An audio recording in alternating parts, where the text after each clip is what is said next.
در قسمت کشت پیاز به ثبات و ادامه پیدا میکنه. ما گفتیم که به هر جریب زمین بستگی به پیاز داره، با عمر پیاز داره. هرگاه پیاز ما درشت باشه بالی 20 گرم تا 30 گرم، حتی این پیازایی که ما در دست داریم گفتیم تا 50 گرم اینو وزن داره.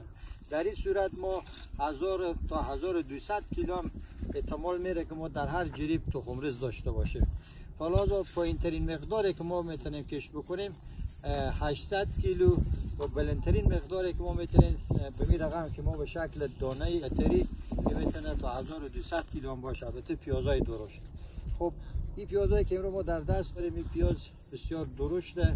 این در سال اول گلده بسیار خوبی میتونه داشته باشه و پیازای رز که از 5 گرم 6 گرم به پایین ما در سال اول مسئول نخواهد داشته باشیم، ولی از پیاز 6 گرم به بالا میتونیم بگیم ما از 50 گرم الی چند صد گرم ما میتونیم مسئول داشته باشیم. خلاصا عمق کشت را در اینجا طوری که مشاهده میکنید ما به 20 سانتی متر گرفتیم، به دلیل از اینکه آب و هوا سال به سال گرمتر میشه. خلاصا کشت خورما کمی عمق بیشتر میگیریم که هرگاه گرما شدیدتر میشه این پیازو ما آسیب پذیر نباشه.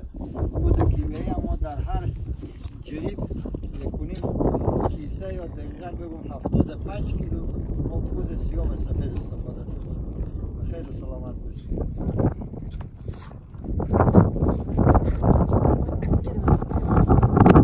پیازا در این وقت سال معمولا چون سال رو به اخیر میره جوانه میزنه، ولی پیازا ما چون زمین خیلی خشک بود و اینا هم توسط کلنگ کنده شد، پیاز طوری که میبینیم هیچ نوع جوانه نداره.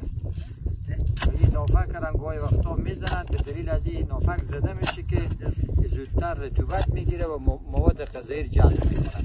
و ما توصیه ما اینه که به شرطی که پیاز شکل کشت بکنید که صدمه نبینه، زخم بر نداره. ولی اگه نافک گرفته میشه رطوبت و دقیقا مواد غذایی زودتر میتونه جذب کنه. در غیر از او اگه نافک هم باشه که اینه میگم، اگر این باشه هم این ضرری نداره، یا آهسته آهسته هم خود به تبدیل میشه به مواد غذایی تبدیل میشه به زنگ. ولی اگر این برداشته میشه پیاز زودتر میتونه مواد غذایی رو بگیره.